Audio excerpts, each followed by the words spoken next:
400 মাছ, রুই মাছ আমি ভেজে নিলাম।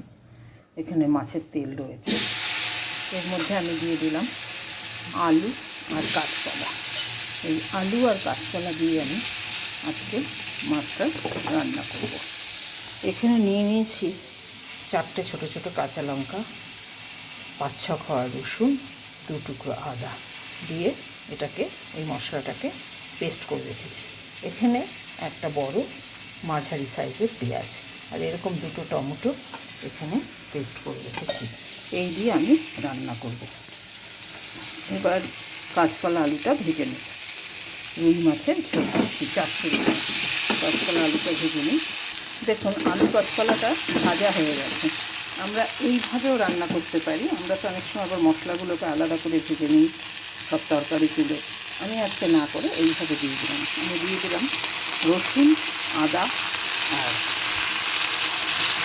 কাঁচা লঙ্কা, 5-6 কোয়া রসুন, 2 টুকরো এরকম টাইপের 2 টুকরো আদা আর 4-5টা কাঁচা লঙ্কা।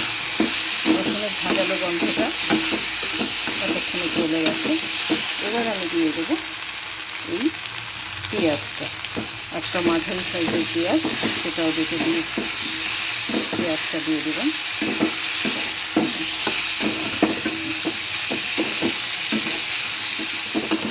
এইবার দিয়ে দেবো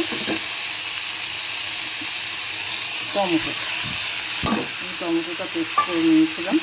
এইরকম 2টো টমেটো দিয়ে দিলাম। টমেটোটা এটা আবার এক ধরনের, মানে ভেজে তুলে রেখে মশলা কষানো, এটা তো এইভাবে তাড়াহুড়োর সময় করে নিতে পারি, এটাও খারাপ না। দিয়ে দিলাম লবণ, দিয়ে দেবো হলুদ, দিয়ে দেবো